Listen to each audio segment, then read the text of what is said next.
শেখ সাদিয়ের গল্প উপকারী মিথ্যা। বাদশাহ আদেশ দিলেন, অপরাধীর প্রাণদণ্ড হওয়া উচিত, লোকটিকে শুলে চড়াও। বাদশার আদেশ অমান্য করে কে? লোকটিকে ধরে বেঁধে নিয়ে আসা হল শুলে চড়ানোর জন্যে।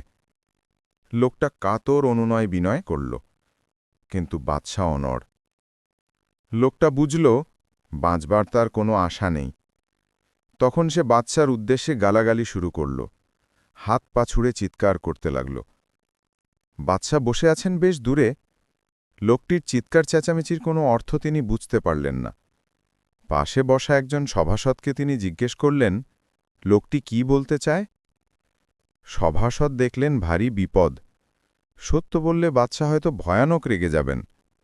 তাই তিনি বললেন, বাদশাহ, লোকটি বলছে যে ব্যক্তি অপরাধীকে ক্ষমা করে সে সকলের শ্রদ্ধা অর্জন করে। আমিও তো সকলের শ্রদ্ধা অর্জন করতে চাই। বাদশাহ লোকটির কথা শুনে খুব খুশি হলেন। বললেন, ওকে মুক্ত করে দাও। পাশেই দাঁড়িয়েছিলেন আরেক সভাসদ। প্রথম সভাসদের উপর তার ছিল ভারী রাগ। সে তাড়াতাড়ি বলল, বাদশাহ, ওই সভাসদ মিথ্যা কথা বলছে। লোকটা আপনাকে গালাগালি দিচ্ছে, একে মুক্ত করা উচিত নয়। এই সভাসদের কথা শুনে বাদশাহ বেশ উত্তেজিত হলেন। রাগ করলেন তিনি। সভাসদের দিকে তাকিয়ে বললেন, ওর মিথ্যা কথা অনেক গুণে ভালো, কারণ ও মিথ্যে বলছে একটা লোকের প্রাণ রক্ষার জন্যে, আর তুমি সত্য কথা বলছো দুটো লোকের ক্ষতি করার জন্যে।